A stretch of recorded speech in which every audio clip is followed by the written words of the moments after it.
Hi, I'm Sue Jackson of the Book by Book blog, and I'm here with another Friday Reads. I am still fully immersed in the R.I.P challenge for fall. That's Readers Imbibing Peril. So I am reading dark stuff. I finished the sci-fi thriller that I talked about last week, Upgrade by Blake Crouch.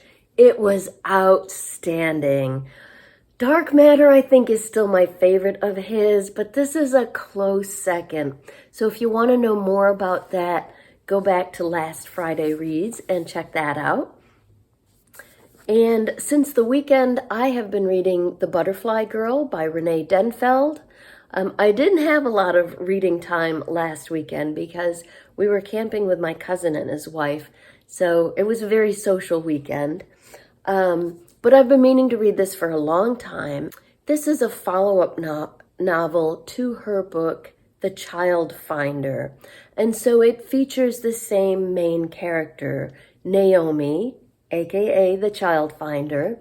Naomi specializes, she's a private investigator who specializes in finding missing children. And the reason this is her lifelong mission is because she herself was abducted as a child. She managed to escape when she was 9 years old. In that first book, The Child Finder, her memories, as she's looking for a child, her memories of her own escape start coming back to her. You don't have to have read the first book to read this one, because anything you need to know is explained. But here, Naomi has decided that before she hunts for any other missing children, she is going to find her own sister. She only recently remembered that she had a younger sister.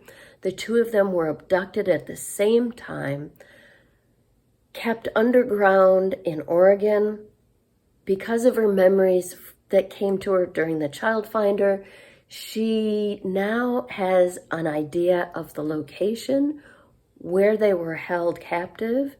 And so here, even though her sister would now be about 25 years old, she is determined to find her.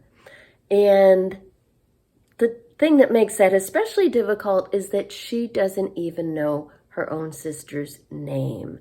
These memories of their abduction and being held captive are deeply buried. And so as in the first book, she starts to learn some things little by little. In this case, due to her investigation, as well as, when she uncovers a clue, then some memories start coming back. But at the same time, even though she's determined to focus on her own sister's abduction, she and her husband have come to Portland, Oregon, because there has been a spate of missing girls there. And at the beginning of the novel, 6 of them have shown up dead in the river. So Naomi is spending a lot of time around Skid Row. She is putting up flyers about her sister, going to the shelters, things like that. But at the same time, she's noticing the current kids who are homeless, on their own, abandoned or orphaned. And one 12-year-old girl in particular really catches her attention. Her name is Celia, and Celia left home because her stepfather was abusing her since she was 5 years old, which is horrifying. And her mother is addicted to drugs. She left behind a younger sister. So there's some parallels between her story and Naomi's, though Naomi doesn't know all that yet. So there are dual narrative threads here. What's going on in Celia's life as she tries to survive with the other homeless kids on Skid Row while Naomi is hunting for her missing sister. It is excellent. I had forgotten just how good a writer she is. I read the first book several years ago, I think 2020 or 2021. I'm sorry I waited this long to read the follow-up. It is very good. what she does really well is, yes, there are mysteries here. There is some suspense. I think there'll be more of that suspense thriller element toward the end. But she just is developing these characters so beautifully, really in-depth and emotionally complex narrative about these characters. So I am completely hooked on The Butterfly Girl by Renee Denfeld. On audio, I am also listening to a book for the R.I.P challenge, and that is When Ghosts Come Home by Wiley Cash. Now, I've been hearing about Wiley Cash as an excellent author for a number of years, and I thought it was time to try him. I discovered that my large audio backlog had an audiobook of his, When the Ghost Came Home, from 2021, and so I've been listening to that, and so far I'm impressed. I'm only up to chapter 8. So it begins with a mystery. The setting is small town North Carolina, along the coast, actually along the Outer Banks, on an island in the southern part of North Carolina. And a man named Winston is sheriff there. And Winston and his wife Marie are awoken late one night, middle of the night, early morning hours, by a huge sound. And they live close to the small airfield that services their community.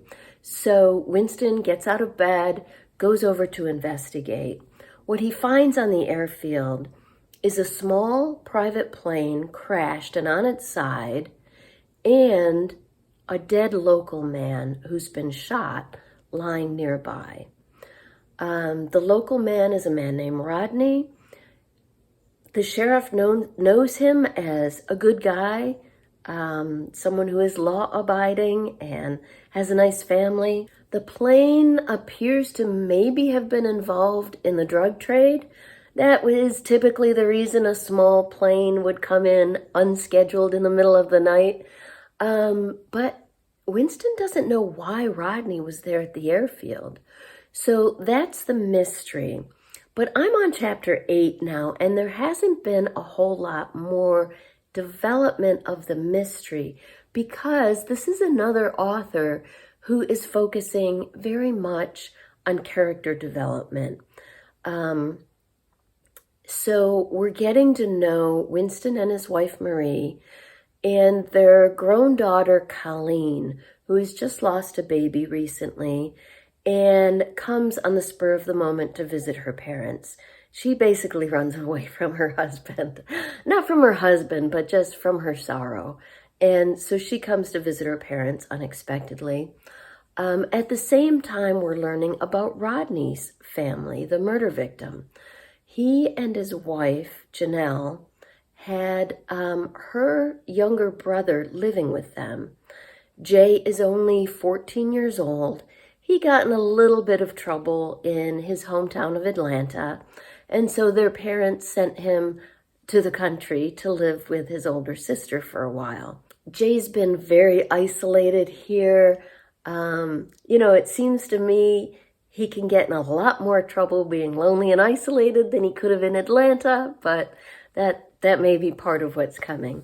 So we're getting to know both the victim and his family, the investigator and his family, and other people in the town. There's a lot of emotional complexity. I said there hasn't been much development of the mystery yet, but there is suspense here in wondering what has happened and how Rodney could have gotten involved. And the sheriff at this point in chapter 7 and 8 is beginning to get a little further into the mystery. I'm loving this so far. It's a really immersive narrative, and the audiobook is really well done. So that's When the Ghost Came Home by Wiley Cash. So I would love to know what you are reading this week. Let me know in the comments down below, and take a moment to like this video and subscribe if you haven't already.